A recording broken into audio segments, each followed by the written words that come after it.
So okay, let's get started. So over here, I'm going to gather our guys. Hang on. yes, please do.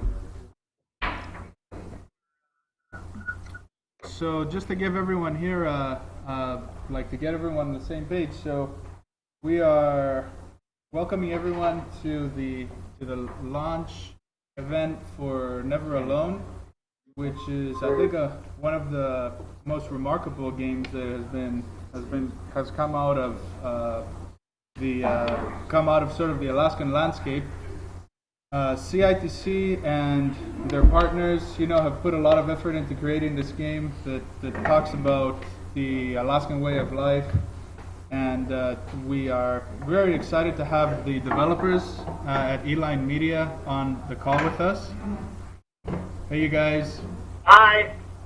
So with us today here on our side, we have about 20-30 people, I guess, who heard the call and have come to see to come to try out the game. We have a couple of machines up here running. People have been playing the game over the last couple of hours, and that'll continue a little bit more. And we're interested in hearing some cool stories and some of the history of the game. That's awesome. So if you don't mind, just introducing yourself. My name is Andreas. I'm the president of the Makerspace. With me, are a lot of sort of stakeholders from CITC.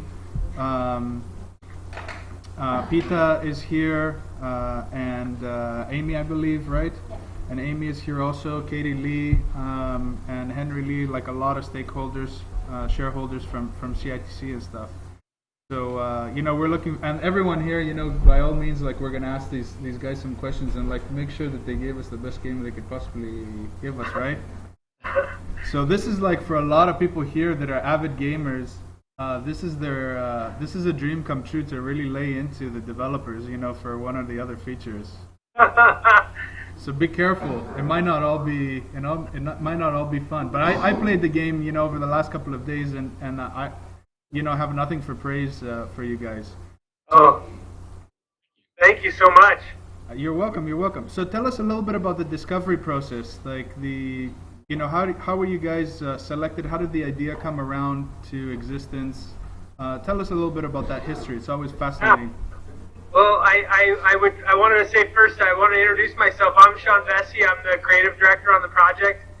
We have a lot of guys in the office this evening. We're working on our first patch, which is meant to fix some bugs and correct some issues over the first week. And so over the course of our conversation, my hope is that we'll be bringing in different people from the team so that you can get a sense of some of the folks who worked on the project, what their roles and responsibilities were, how they came here, and things like that. So just to kind of start it off, I have a couple people here. I have Adrian Sarin, who is our responsible for character animation, the motion in the game, the character design. I have Alexi Gill, who is a jack of all trades. He's an artist who does environments and special effects and animation. In the back here is Matt Swanson. He was our project producer. He made sure we stayed on track and on time and schedule, made sure we had what we needed to get the job done. And then in the corner here, we've got Andrew Stein, who's our Director of Consumer Marketing. I think you're half cut off. Come on, scoot over. So Andrew's responsible for getting the word out and drumming up a lot of the press interviews and articles and things. And we have a couple other guys that will be joining us, a few of the engineers, a couple of the other designers and stuff like that. That's great. Rocky here, who does our, our primary study for the fox that you see throughout the game as well. Motion capture. Motion capture dog. But I just wanted to say to everybody there, thank you so much for coming out and taking a look at the game. We made this game for you. We were so incredibly inspired by Alaska Native tradition and history, and this game was a labor of love of the people here in this studio, but more importantly, working with members of the Alaska Native community to make something awesome together. And it's been an inspirational project from start to finish. It's been one of great learning and great love, and we hope that people around the world have fun and learn a little bit about the Inupiaq culture. So I guess to get started, I joined the project. I was the first one on in a little over 2.5 years ago. It was a fateful conversation I had with Gloria O'Neill, who is the head of Cook-Inlet Tribal Council.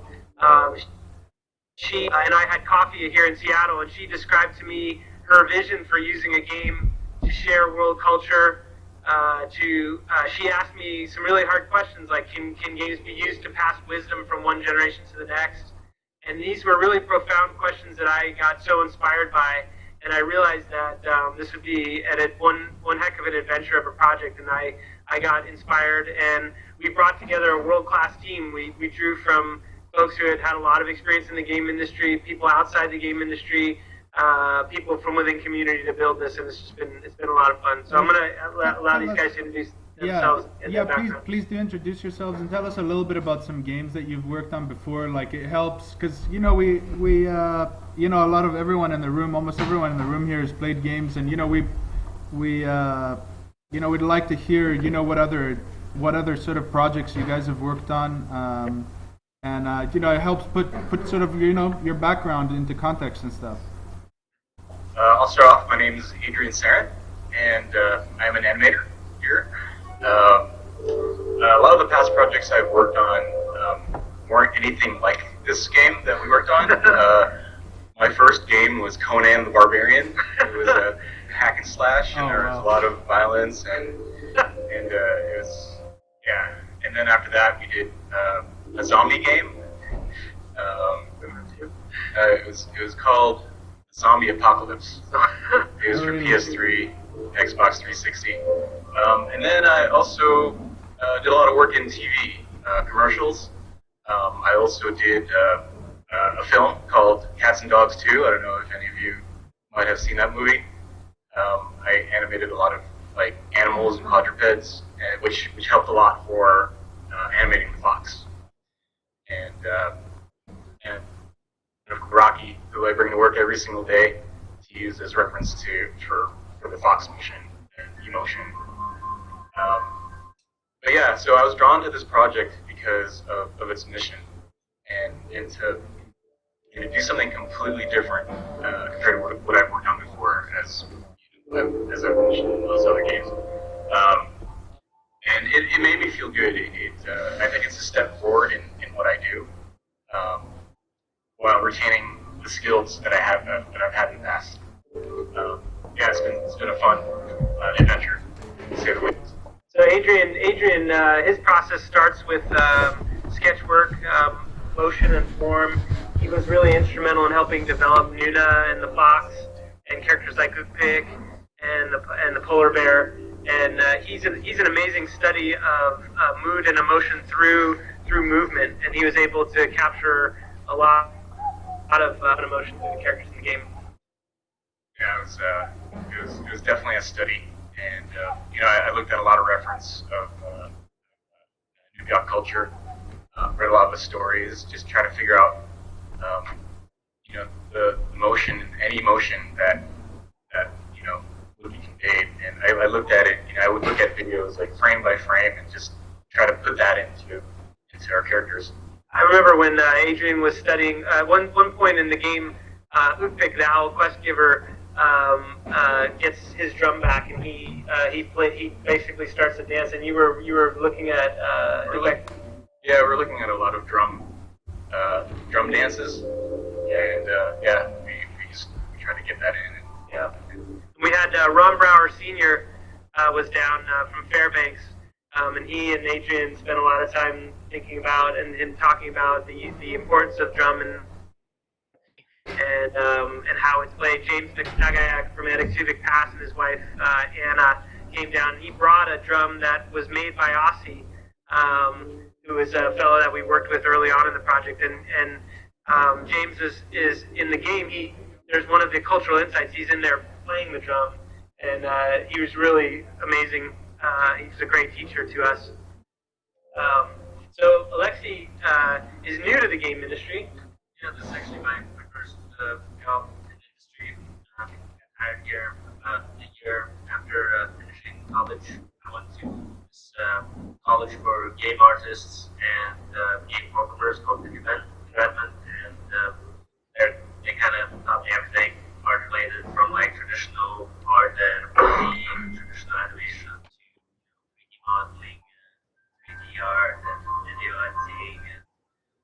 that kind of stuff. So when I got here, I kind of started doing all kinds of different random little jobs, helping out in all different disciplines. I guess being a generalist, and I really love it. I'm really lucky that I lucked out on this job. We're lucky to have you. So Lexi is an example of a good portion of our team are new to the industry. It was important to us when we were building the studio and building the team that we had a good mix of people who had a lot of experience, but also a lot of people who didn't have a lot of experience but had a lot of skill. Because what we found is when we have the mix of old and new, that there's a lot of learning that goes both ways. And I know I've personally learned a lot from Lexi, as have a lot of the guys who have been doing this for a lot of years. When you're new and you're fresh, sometimes you don't know what not to do, and you're able to experiment and be innovative in ways that some of us old guys tend to miss out on. So Yeah. and a lot of the team members that are new to the industry have really helped to make the game shine. So Andrew's our marketing director. So I've been in the industry for a while. I started off at Sega, back when Sega was doing hardware on Sega Saturn, as a product manager. Kind of like Adrian, one of my first games was a violent beat 'em up called Last Bronx, and Virtual Cop 2. So I had to jump right in with like guns and everything, and a lot of all the hardware and software as part of the team at Sega for first party, and then launched an internet peripheral called NetLink, which is a modem that plugged into the Saturn cartridge board, and then was part of the team that helped launch the Dreamcast. So I did a lot of the original planning and design, managed the wide look for the Dreamcast launch, console and boxes and software look. And then moved up to Seattle. My wife was from Seattle and started work at a small third-party publisher called NX America, which is now Square Enix, another Japanese company, mostly did role-playing games for PS1, PS2, Game Boy Color, and that's it. And was there until NX Corporation, our parent company, bought Squaresoft, and they restructured a little bit and ended up moving into the mobile space. Went to AT&T Wireless, which became Singular Wireless, and ran their downloadable games business. So it was essentially handled the whole catalog. So it was equivalent to sort of a buyer at a Walmart or Target. Everyone, all the mobile game publishers, this is back of the Java phone days, the feature phone, not the smartphone. So everyone would come present their lineup, and I would select the titles that would maybe a good fit for the customers. And then did that for about 3 years. I decided it's a lot of hassle, and went to a casual game company called PopCap and ran their mobile business for PopCap. So yeah, it's sort of all on the business side, the games business, marketing and sales, primarily. It was at PopCap for about 5 years, and then left after some of the EA restructuring and took some time off, and wasn't sure I really wanted to stay in the games business. I had 2 kids, and wasn't really interested in being part of games that were all about violence and the action. I wanted something that my kids could play, which is what PopCap actually was nice. And connected with Sean through Wigton, I think. So Sean, what was you've been kind of quiet. What's your background?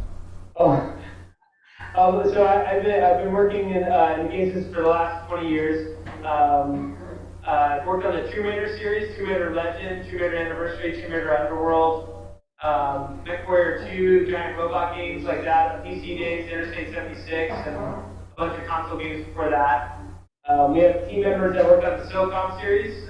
Dimitri Berioka is our art director, and our technical director, David Koenig, who is going to join us here in a minute, worked on all the Doom, Rage.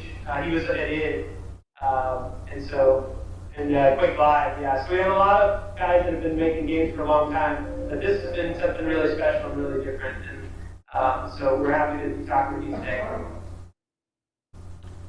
So let's talk a little bit about the game and some of the features that it got built in. Like, I think this is a unique opportunity to just drill you a little bit on some of the decisions you've made. Yeah. So I want to start at the top at something that maybe is obvious, but I wanted to hear if you had any discussion on it. So the decision of who the hero is. Yeah. So you picked a young, very courageous girl, instead of perhaps, a stalwart warrior, with some kind of superpowers or something like that. Instead of that, you picked someone that's like relatively fragile, someone that has, she suffers. She can't jump very long. She can't. She doesn't have any superpowers. She has to protect herself from the weather. Yeah. Talk a little bit about how did you come to the decision to pick the protagonist? Well, so I think the last few games that I worked on, the Tomb Raiders had a female protagonist named Lara Croft, and over the course of the projects that I had worked on with her, we had tried to make her less stereotyped and less objectified and more of a real character. And I think that's all of us share that as an important philosophy that I think women in games have been objectified for a long time. Many of us have kids, many of us have had daughters, and we felt like there was a real opportunity to have a female heroine who was strong and who was capable and who could help herself and her people. And so early on in the project, when we were examining the main character, the idea of a young girl came about. I think from a player's perspective, one of the things we believe is that a girl is kind of for a lot of players, you kind of feeling to want to protect and to make sure that this character survives. And also, we had gameplay in mind. We didn't want to use overt violence or instead of killing a polar bear through a violent act, we wanted them to outsmart the enemies and outsmart the foes. And so we thought it would be interesting to try. And when Dima Berioka, our art director, came on board, he started doing some early sketches. And as he started to draw her, she really came to life. And so it really felt right. Early on in the project, we had a lot of conversations with members of the community because they felt that men within Alaska Native society have struggled, especially in the past couple of generations. And so we debated a lot about whether a boy, but ultimately, through a lot of conversations, we came back and arrived at the girl character. And and then but she's not alone, right? She's got it seems she's never alone, as it may be. Yeah, exactly. That's one of the big themes.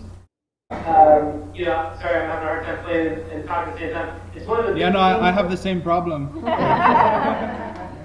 One of the big themes that we discovered when we talked with folks from the Alaska Native community was that the power of sharing, the power of interdependence, the power of community, it was a matter of survival.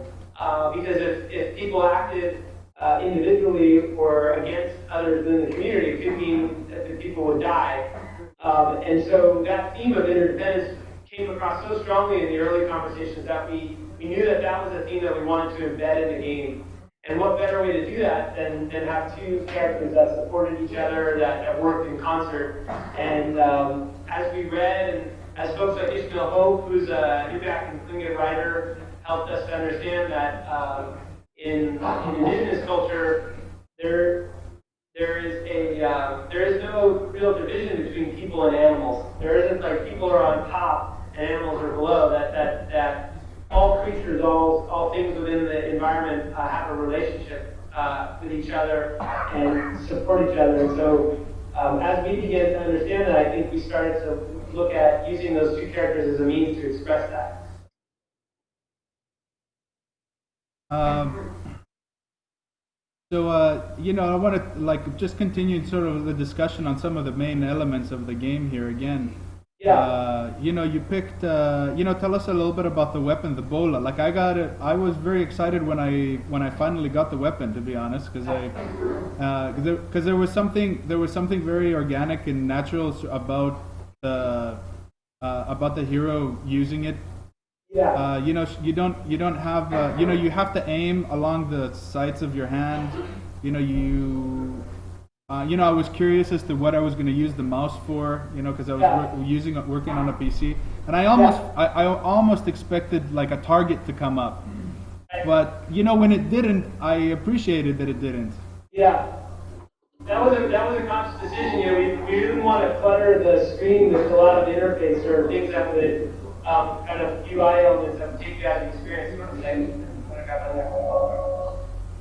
gonna get Alexi here. We're gonna play two-player while we talk.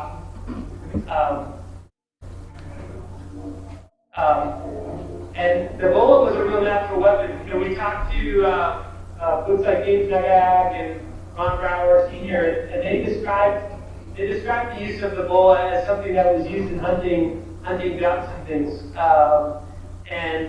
We liked the way it kind of felt when she moved. And if you want to describe some of the early tests you did, you guys made a bowl. You made a couple of bowls, right? Yeah, we made, one of the artists made a bola, and we all went out into the yard, not too far from here, and we just tried to hit a target. We had like this foam bird, and we hung it off the tree branch, and we all took turns trying to hit it. I don't think any of us were really successful, but we got a general idea of what it takes to get this thing going.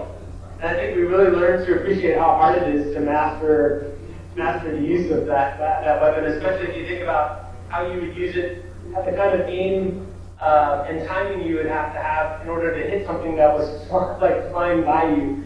But in those days, you would have been pretty motivated to become good at that, because if you didn't catch a bird, you wouldn't have had a meal. Yeah, just go to supermarkets now. You don't have to worry about bulls. Yeah. So the bullet became a really interesting weapon to use and for gameplay as well. We kind of, you know, we heard stories about a lot of things that were ACAP supernatural powers, tools that had been imbued with these abilities that were kind of beyond normal comprehension. And so it wasn't too far a stretch that Utpik, the Owl Quest giver, could give a bola that had these extra abilities. And in our case, the bola ends up being used to do a lot more than just hunt. You know, you can use it to break ice. You can use it to distract foes. And later in the game, as Yuna discovers the spiritual world around her, she actually uses that bola to kind of interact with and manipulate spirits in the world. So, Sean, this is Amy. I know it's good to see you on screen. Hi. Well, it was a really amazing project to work with you guys on, and for those of you in the room, you know, CIC knew nothing about making video games, and so we could connect the video game design team to the community. But what I thought was really interesting through the process was finding out what worked in gameplay, and I thought maybe you guys could share a little bit about, you know, some of the things that we explored that didn't work in gameplay and some of the things that really were a natural fit. Yeah. Do you want to talk about the goal? We have one. Yeah. You want to describe that we have? Well, I can kind of set it up. You want to talk a little bit about what you did? Yeah, sure. So early on in the project, you know, we had made a trip to Barrow, and at the time it was a very early version of the game. But we had the companion character was in and working, and it was a fox. It was an arc. At the time in the story, the fox was supposed to be the kind of a living incarnation of a relative that Yuna's had long since lost, her grandfather. And we remember talking to folks in Barrow, and then were saying that, you know, the fox is not really the right creature if that's the case. It is really supposed to be her grandfather. And so we experimented with a lot of different kinds of companion characters. And so our second try was with an Arctic wolf, and it had the power to switch between a young pup and an old wolf. So you spent a lot of time doing morphing? Yeah, technologically it was a little bit challenging to have a character that would switch, that would shape.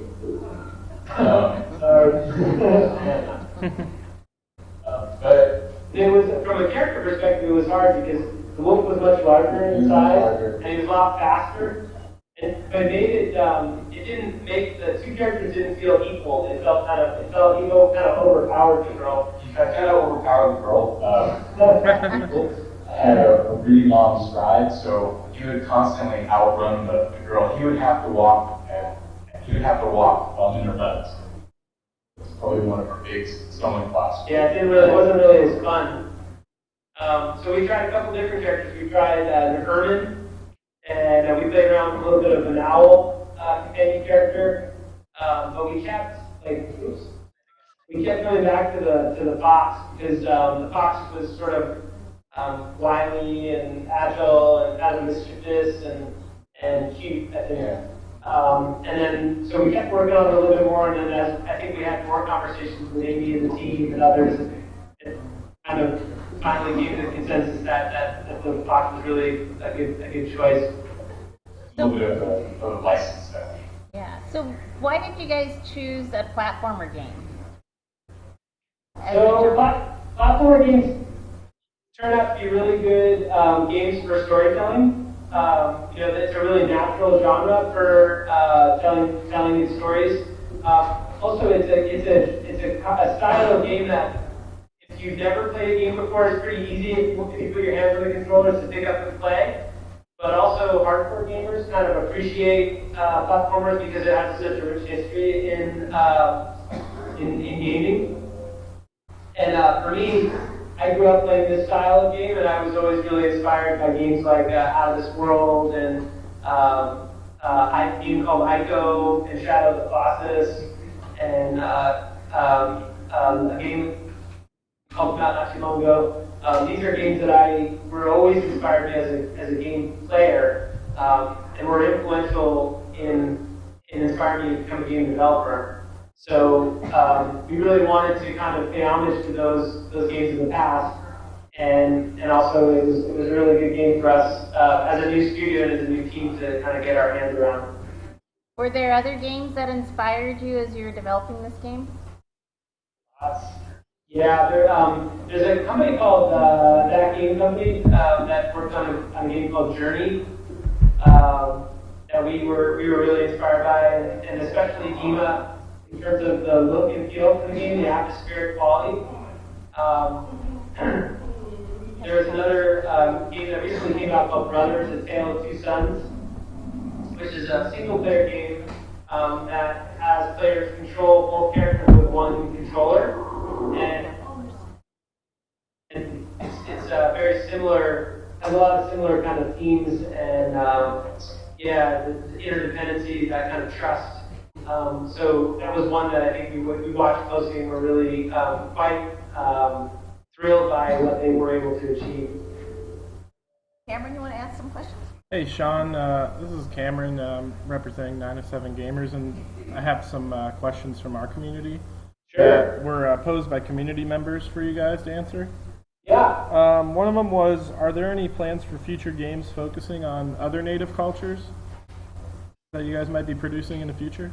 Yeah, I mean, that's, this game really is kind of a test. It was really a trial to see, number one, if this theory of inclusive development, working together with a community to build a game, was something that could work, and also a test to see whether the gaming audience would wanted a game, would enjoy a game like this. And I think overwhelmingly we're getting a response that this is, we did collectively did a good job, and that this is something that people want to play.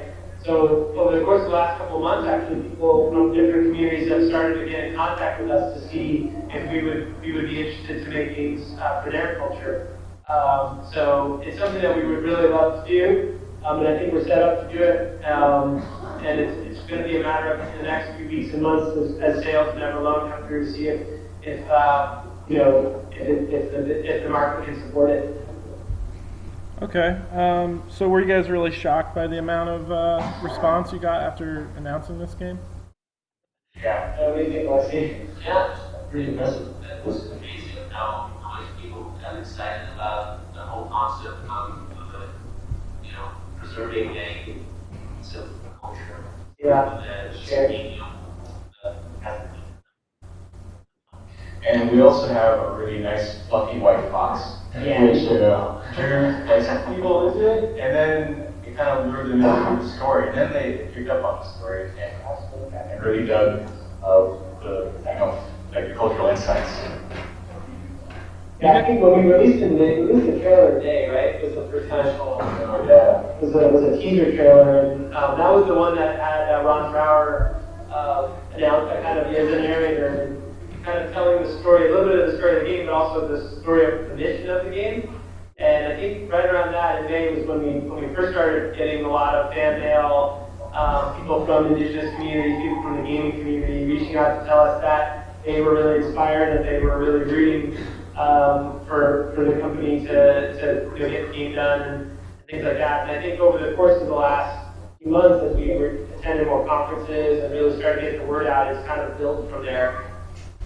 This is Andrews, so just to tell you guys about since last week going into launch, I had all the inquiries that we get from people interested in reviewing the game. Like, how many get 300 emails a day all over the world. We had sending review codes to Portugal, a number of people in Poland, London, Germany, as far away as Turkey, Asia, really all around the world, all the inquiries are really fascinated by the idea of exploring Alaska Native culture through the game. And we've had close to like 90 reviews now, I think, have actually reviewed the game, given us the story, and overwhelmingly the feedback is they just love the idea of the game really delving into this traditional story and down for generation to generation. And there's much more than just the insights that the team created. Really, really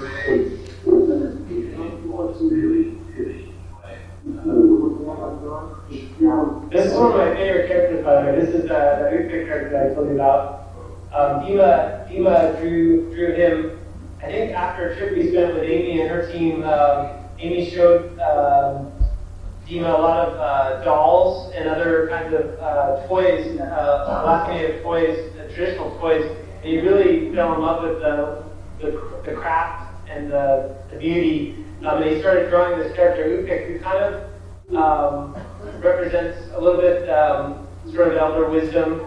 And so he makes an appearance here. He basically tells the girl that he's been kind of watching over her this whole time. She's just returned to her village and found that it's been destroyed. And he says to her that he's got a drum that has been taken by the little people, and if he can return the drum, he has something to give to her in return. And this was a key piece of fiction that Ishmael Hope really taught us about in Alaska Native stories, that these kind of spiritual creatures, half person, half animal, oftentimes would send a character on a little bit of a quest or request something, and in exchange would give back something. And so we try to sort of embed that in this part of the game. But we have Chris A, who just joined us. Chris is an engineer. Oh, how's that comment? Oh, I forgot it. Chris A is an engineer. He was responsible for all the audio systems, and he worked with the sound designers to create the audio soundscape. You want to introduce yourself? So Chris spent a lot of months working to really make the soundscape as beautiful and evocative as the visuals in the game. Oh. We've got a little person here who's trying to block my mouth. I've got another question for you guys. Do you guys are you guys set up in this game to release downloadable content with maybe like other stories that could continue, progress from where the end of the game leaves off? Yeah, I mean that's we've been talking about a lot of ways to extend this particular game, and while we haven't settled on the exact plan yet. there was a lot of ideas, design concepts, and story bits, and characters, and things that we didn't get to finish for this game, or things that were just not fleshed out enough to make it, that we would love to continue to develop. We will be looking for opportunities to kind of extend and keep this story going. Okay. Is this the largest budget game ever developed in Alaska in history? That's like an Alaskan story or Alaskan game? That's a great question. I would have to imagine yes. I don't know of any other Alaska developed or a game based on Alaska Native culture that had quite the investment that this game had. We had, over the course of the development project, we had close to 20 people on the team here in Seattle at its peak. And then we were working with about 40 members of community across the development. So there were a lot of people who a lot of hands went into making this thing a success. Playing the game, I kind of immediately noticed the controls are fairly simple. Yeah. And I was wondering, is this a game that could be ported to mobile easily? Because it seems like a game that would lend itself well to like an iPad. Yeah, it's definitely something we've been thinking about and exploring. I think platformers have traditionally platformers have been, there've been some really good ones and some really bad ones on mobile, but recently the guys that made Limbo came out with a mobile version that was really pretty tight, and so it kind of showed that it could be done and done well. And so we're looking at a number of different ways in which we can bring this game to different platforms so that more and more people can enjoy it. Nothing definitive yet. Okay. Let's see, there's some other questions here. Some of the community members asked if there's any plans to develop a Mac-compatible version. So again, that we're talking about, and we're doing research on a lot of platforms. Mac is one of them. We don't have any specific yet, but I can tell you that we're looking to try to bring Neverland to as many platforms as we can, so as many people can play as possible. Okay. So, Did you guys get to listen to the game at all? We've been playing it here for a few hours. Yeah. What do you think of the audio? Very relaxing, very atmospheric. I really like the soundtrack. You want to talk a little about your process for how you guys work with the sound engineers? Well, yeah, it's impossible. Oh yeah, so you want to introduce him? A lot of the audio design and orchestra. Up to the audio is being by Contracting House, possible acoustic, here in Seattle. Yeah, Brendan and Jamie. So, what they would do is that you would bring projections to their, like, here's the kind of feeling that we're trying to keep our game, and, what can you do to help us, focus, doing, right? Yeah.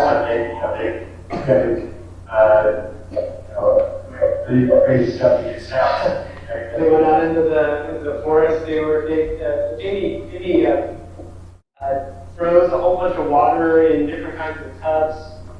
He put ice in a vise and mixed it together to get ice cracking sounds. They did all sorts of amazing Foley work to get the audio, and they did an incredible job.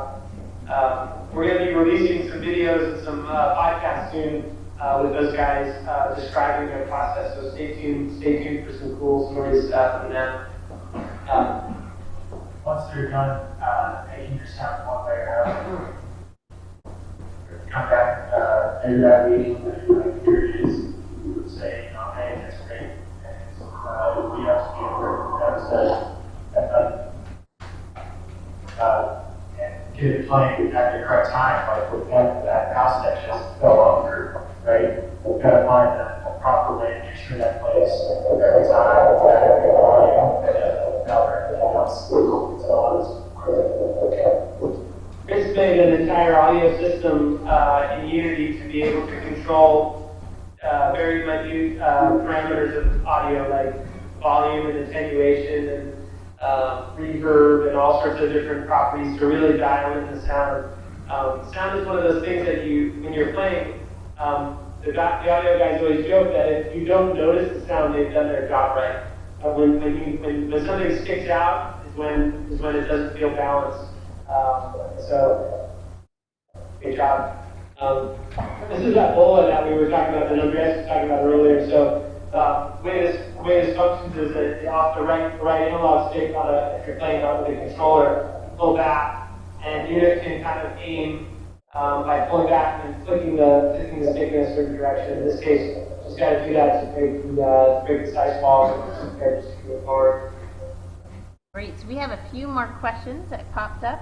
One of them was a really good question, I thought. They asked if there was only going to be digital copies because some of the targeted demographic here in Alaska live in rural communities and might not have very good internet. It would be very hard to download the game. Yes. Yeah, that there again, we're like your question earlier about Mac and about tablet.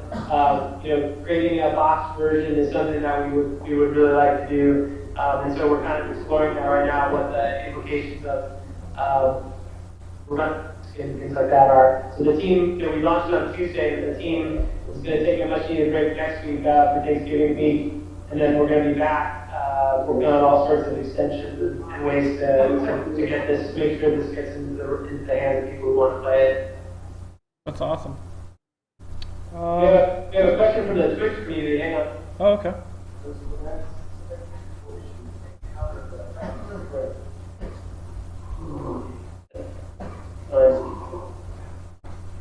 Sorry. So the question from the Twitch community was: were there any technical challenges that affected the storyline? Well, one of the big technical challenges we had was we actually chose to release the game on the PlayStation 4 and the Xbox One, the newer gen consoles, very late in development. For a long portion of development, we were such a small team that we had trouble getting development hardware from Microsoft and from Sony. It wasn't until about 6 months ago that we actually got our hands on actual development kits. And it's a testament to the tenacity of our engineering team. They were able, and using Unity, they were able to get the game running on Xbox One and PlayStation 4 in a very short amount of time. But it was quite a hurdle to actually get it running at a decent frame rate and with all the atmospherics and kind of the visual quality that Uno was looking to achieve. It was pretty nerve-wracking in the tail end of production. We weren't sure if some of the things we wanted to achieve with things like Blizzard Man or some of the spirit features we were even going to be able to pull off, because when we first started implementing them, they were out in frame rate quite a bit. How about other genres? Have you guys, as a game company, looked at doing something like MOBAs or anything that's competitive, or are you guys going to kind of stay on storyline-based games? Well, I think there's a couple of really central pillars for our studio, things that we're very interested in that sort of transcend genre. We really are fascinated by the idea of couch co-op, the idea that a game can be a bridge between people, bring people together, people like hardcore gamers and folks that haven't touched a controller before, or using a game to bridge a mom and a child, or a dad and child, or even people that are strangers. So I think from our studio, you'll find that we'll want to continue to try to push on innovative ways to do local co-op. Mm-hmm. I think we're always fascinated by. I think we'll always want to try to create games that explore and experiment and innovate with different kinds of storytelling. We also think we're very interested in making games that feel very handcrafted and kind of lovingly created. So that's kind of another pillar. But we'd love to be able to push out and try new things. I think now that having the benefit of one project under our belt and having a team in place now, we created this team from scratch. I think it's going to give us a lot more latitude to experiment as we work through projects. So hey Sean, this is Pitta. Can you talk a little bit about the challenges and discussions that we had trying to balance the authenticity of traditional stories with making a fun game? Because that was some real. We had some real tense moments over the last 2 years. You want to talk about that? Yeah, it was a great challenge. Probably the most. This guy's kind of hard. This is the manslayer. So I guess I would love to know how many people from in the folks that are there, how many people have heard like traditional stories, like stuff that was told by like Robert Cleveland or. There's quite a few hands raised. Quite a few people. So some of the material, if you read it, is really challenging material. It defies Western sort of structure. So sometimes for us it can feel really strange, like characters don't neatly wrap up in a story arc, and oftentimes there are situations or characters do things that you wouldn't necessarily consider to be appropriate for wide audiences. Some of it is really tough stuff. And so as Ishmael and others helped us to kind of get acclimated to this work, we really had to pick and choose and learn how to filter stuff and learn, especially when we were wanting to correct or to change things because of our Western viewpoint, instead of valuing the things within the stories that maybe a little bit hard to understand. And so throughout the development process, it was like an ebb and flow of that. And Ishmael really helped us to kind of to grapple with and debate. And as we went back to members of the community and showed them versions of the story, they really helped us to understand what was appropriate, what was resonating with them, aspects of the culture that maybe weren't as appropriate to explore or showcase. We have another question from the Twitch stream. Okay.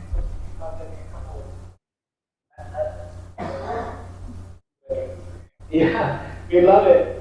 In fact, I think we learned a lot from this project. We had access to a lot of local playtesters we're here with the development team. I think Tina and her team helped to get the game out to several people within the community, especially within CITC's community, to play along the way. But the more people you get to play, the more information we have about what's working and what's not working, whether the designs are feeling good, whether the bugs are getting resolved, or whether the new bugs are being introduced. So we would love it if you guys would be interested in help. Interested to talk more to some of the designers on the project? Yeah, we were wondering kind of what was your major influence for the art style? Like, what was your major resource? Eva, our art director, had an art style from the very early days that he wanted to try to achieve, but it was influenced by his visits to Barrow, most first and foremost. I think a lot of the atmosphere, the feeling of light and shadow, those atmospherics was what we experienced when we went there. So very influenced by Alaska dolls and scrimshaw, foam carvings, and art. We visited the Smithsonian Museum in Anchorage and talked to Dr. Eric Crowell, spent a lot of time with he and his team, and we got an opportunity to go behind the scenes. He showed us artifacts from their collection that they don't normally show to the public. And we were just struck by the ingenuity and the beauty and the artistry of everything that we saw. And so I know as the teamwork, they really wanted to try to recreate that without embellishing or without adding too much of our own. That was good. Had he ever been to Alaska before that, or was that his first visit? Yeah, I think for all of us it was our first visit. Oh, okay.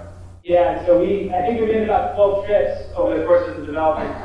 Twice to Barrow and about 10 times to Anchorage. Wow. But Dima's from Russia, though, so okay. I think he was isn't he from St. Petersburg? That's where he's from. St. Petersburg, yeah. He's from Kiev. Odessa, sorry. He's from Odessa, but he grew up in Kiev, and then he went to school in St. Petersburg. He studied art and traditional sculpture in St. Petersburg. And one of the great stories that Pima tells is that in his studies he was a huge fan of indigenous art. And then over the last 10 years, he's been involved in these really high realistic military shooters. And so he's become kind of well known for very and when I called him up and told him about this game, he instantly fell in love, and he said this is really full circle for him, to get back to the thing that he originally set out to kind of explore in his early studies. And so it's been a real joy for him to work on the project and to work with the Arts Community at the school. This is the ice flow levels. So this is the ice flow levels. This was really inspired by some of the time we spent at Barrow and some of the stories we heard. There's a great cultural insight from Brouwer, France. I don't know if you've seen this one. I'd love to play it for you because it's this awesome story he told us about when he and his brother and father got stranded on the ice. This was really inspiring for us. I'm going to go ahead and I'm going to play it. Okay.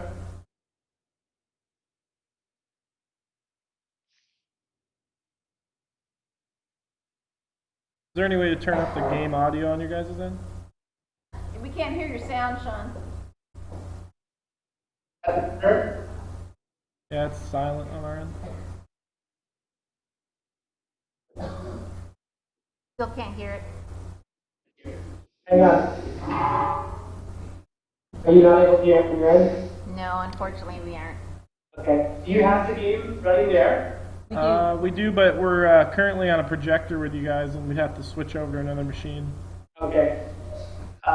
We could watch it at another time after this, but Okay. I'm going to play and I'll describe a little bit. Brouwer talked about how he and his father and his brother were out on the ice. They were hunting, and it was a clear blue sky. And then suddenly they heard this terrible sound, and a dark line passed behind them, and the ice shelf that they were standing on kind of broke off and started floating out.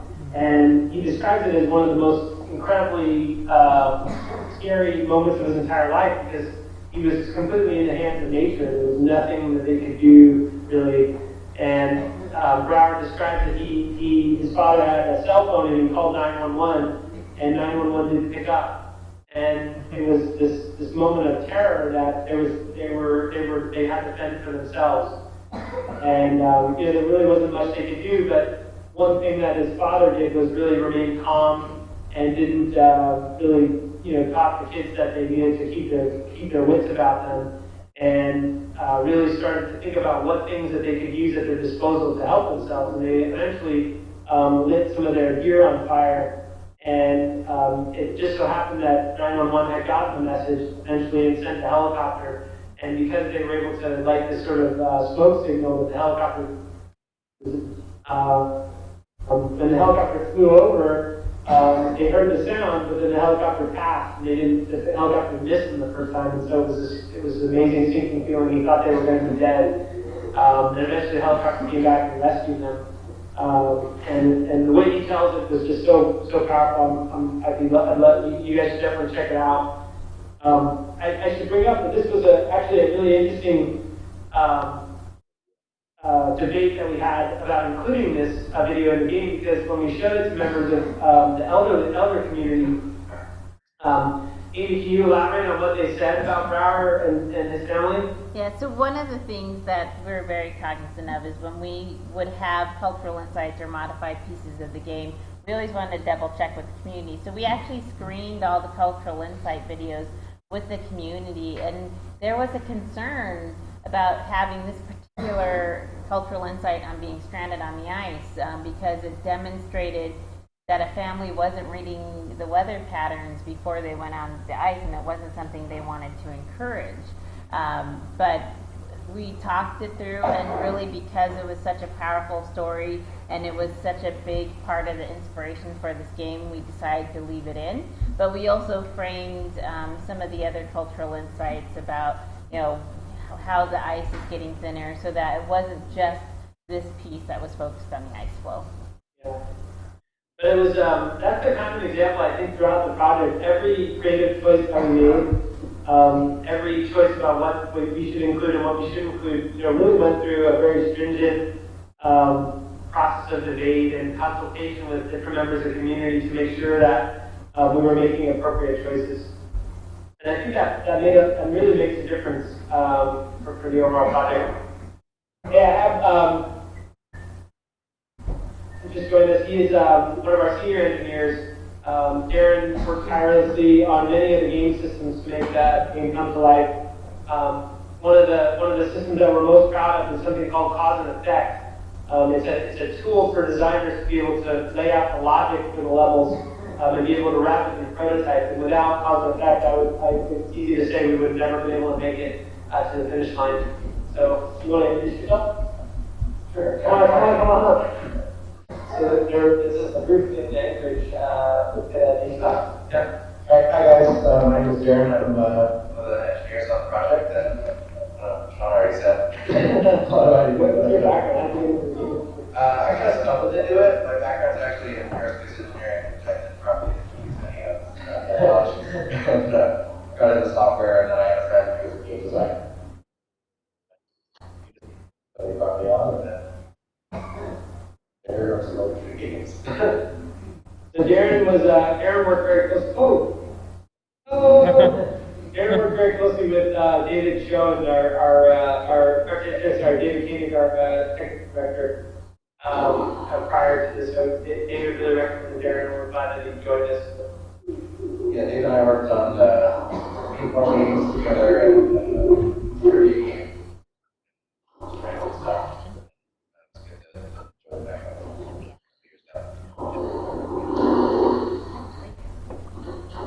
So, Sean, if it's okay, I thought that we could see if any of the attendees here had any questions.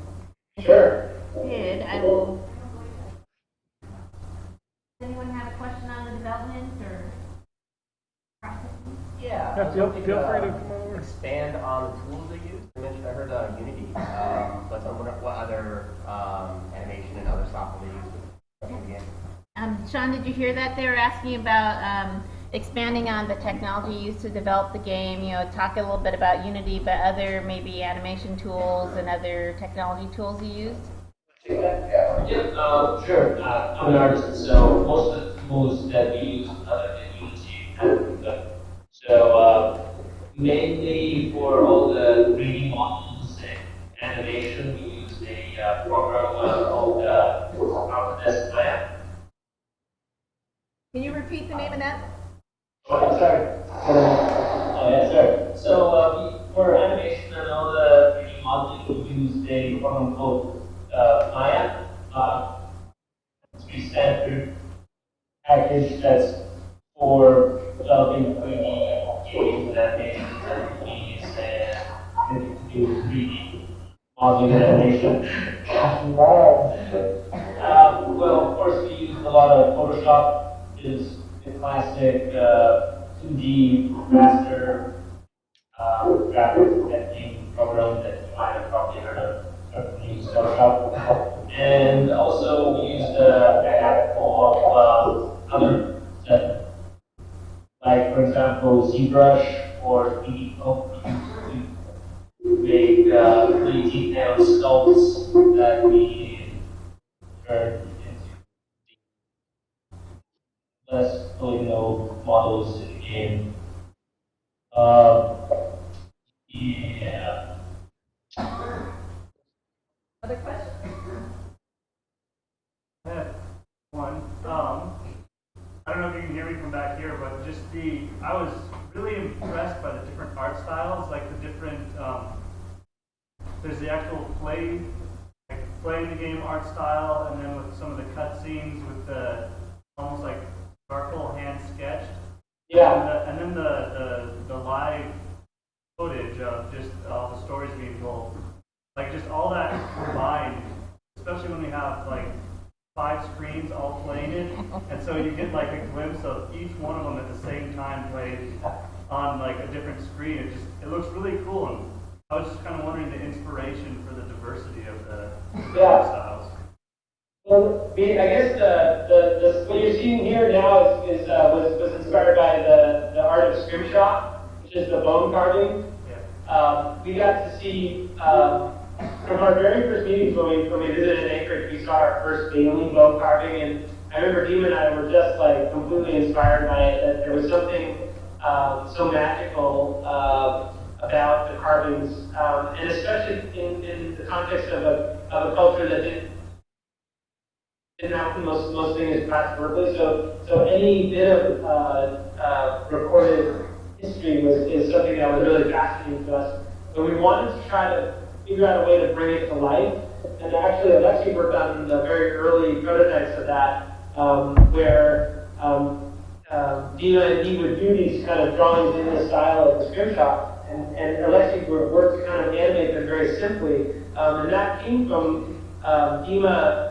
When he was staring at the Scrimshaw, he described the feeling of those characters actually kind of coming to life in his mind's eye, and he wanted to try to recreate that feeling that he had.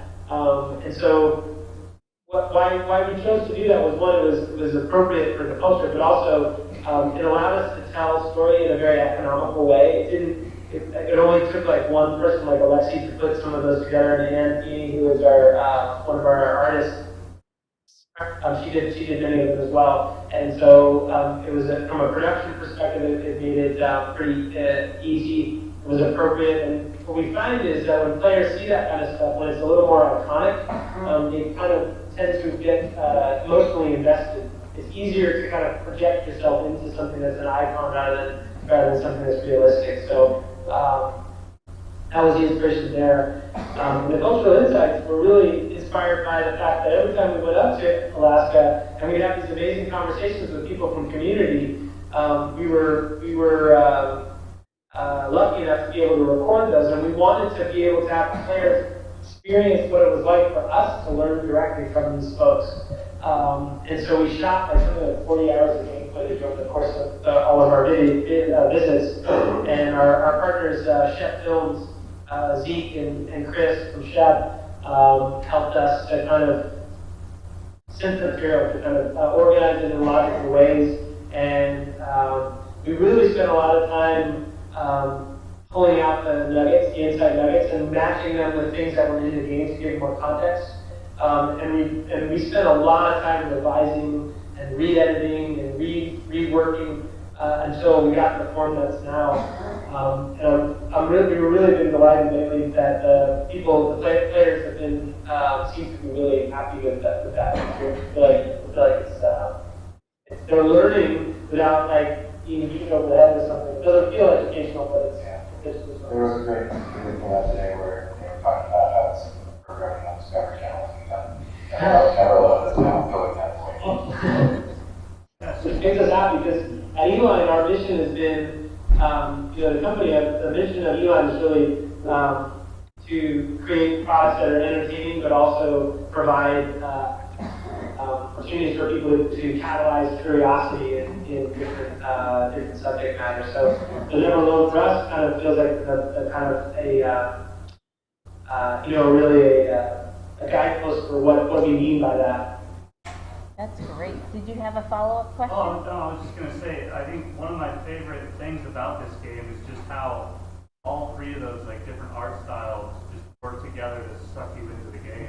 It's just like, I mean, the gameplay is fun, but just visually, like all three of those just kind of draw you into the experience really nicely. That's great to hear. Thanks for that. That's a huge compliment. I can tell you we agonized over that over the course of development. The fact that we have these three different visual presentation techniques, and we worried a lot that it wouldn't feel cohesive. That it would feel like three different things. And I think through the work of our team and a lot of them actually as a means for bridging those different things, and it turned. But we were delighted that it kind of starts to feel like a cohesive whole. Yeah, I think we had another question crop up. Yeah, have you guys ever thought of like just maybe introducing new characters and different, like instead of taking a creative direction on your own story, but like basically finding a new format for stories that have been told for a long time and kind of storing them almost as like instead of a book, but being interactable, like an interacting, like a game that you can play, but it's an actual story. Like we've all heard a lot of the native stories here in Alaska about like where orca whales came from and different things like where mosquitoes come from, and it'd be a cool way to store it into a game, almost as a secondary format for stories to I don't know, kind of remain mainstream, where kids are experiencing them more and almost preserving them. I would love it. We hope that this game inspires a new generation of developers to kind of experiment in that way, because we believe. I mean, book after book, conversation after conversation, the depth and the richness that we found in Alaska Native culture, it's indescribable. There's so much material there that you can make 1,000 of these and still have material to go. So I sure hope that this game allows not only us to be able to do that, but hopefully inspires folks like the guys at you guys at 97 Gamers, or folks that maybe don't even think they could make a game, but play this and go, well, wait a minute, I have this story that I heard from my grandmother, and that boy, I'm gonna figure out how to make a game out of this. Interesting. Did anyone else have a question? I have a comment about the game. I'd like to, thank them for making. I mean, I don't know if you can hear me, but come on up. We can't. Yeah, come on over here. We got someone who wants to talk to you guys real quick. Okay. It seems as I get older and older, the more games I play, it seems like games are more and more about violence, and I'm getting kind of bored with it. And I really thank you guys for making a game that's still fun, that's not based about violence. Because as much as I enjoy video game violence, it's getting kind of boring. It's good to see it going in a different direction. It makes it fun to play, and I appreciate that. I want to applaud you because you feel the same way. I mean, how many millions of zombies can I kill? This was really, really great. I mean, I think you're right about that. I think that one of the things that we wanted to do is to help show that games can do much more than what a lot of games are doing right now. And I gotta admit, I love to play GTA as much as the next guy, and there's a time and a place for it. So I don't report that what we're doing is better or worse, but I just think that there's a lot more room for different kinds of games and different voices to be a part of the game making community. And so we hope that more people will do stuff like this. But I'm not the only one. I mean, as much as I enjoy that stuff, it's good to see different things happening. I mean, that's good stuff. Yeah, we completely agree. And I think the hard stuff for us, especially the guys on the team that are older and having kids now, thinking a lot about the work that we do and creating stuff that we'd be proud to take home and proud for our kids to play, and having experiences that they're actually enjoying and enriching themselves with good messages and good content. So that's kind of what motivated us in a lot of this. Well, I just wanted to say, and just tagging on to what we were just discussing, I try to find games that I can sit my son on my lap with, and he's only 4 years old, so I can't play too many games. And we've had fun, working through it right now, and he's here right now, so he wants to tell you what he thinks of the game. Speak loud. It's really nice, and it goes really cute. I'm going to give you a remote high five. Ready? Here it comes. Remote high five. High five. And the dog. And the dog. Okay. It looks like we have another question from the Twitch stream. Oh, okay. Okay. Are you guys going to or take a try at Real Engine 4? So the question was, are we planning to stick with Unity or try our hand at Unreal 4? It's a good question. We're always looking, I think, for new. At the time when you get done with the project is a good time to kind of take and assess your pipelines and assess your process. One of the things that we've been doing at the studio in the last couple of weeks is really thinking about things went right and how we could do things better for the next one.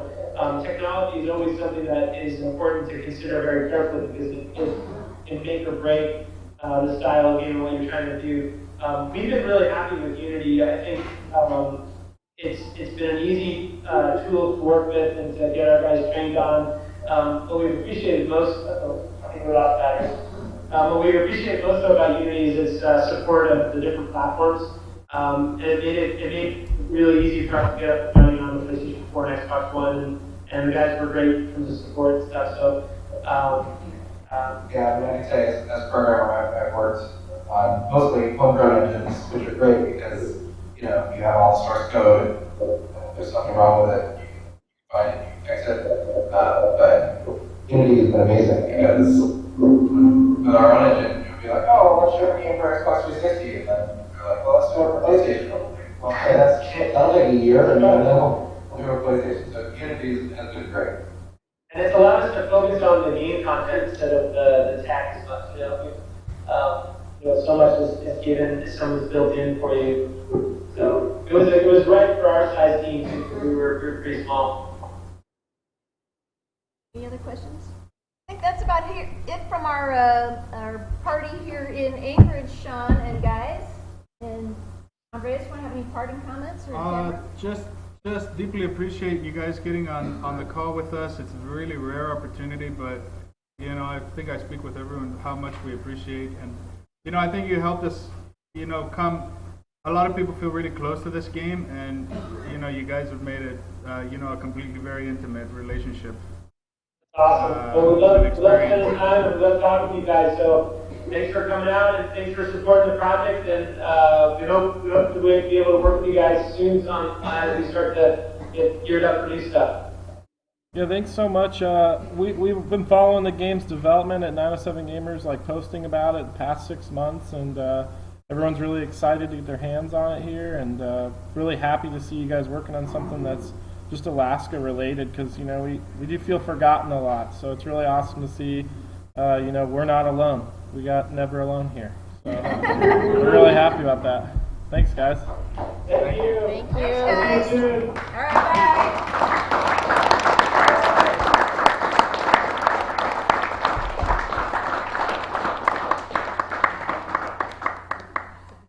All right, so we'll sign off here from the Anchorage Makerspace, and we'll look forward to our next endeavor together.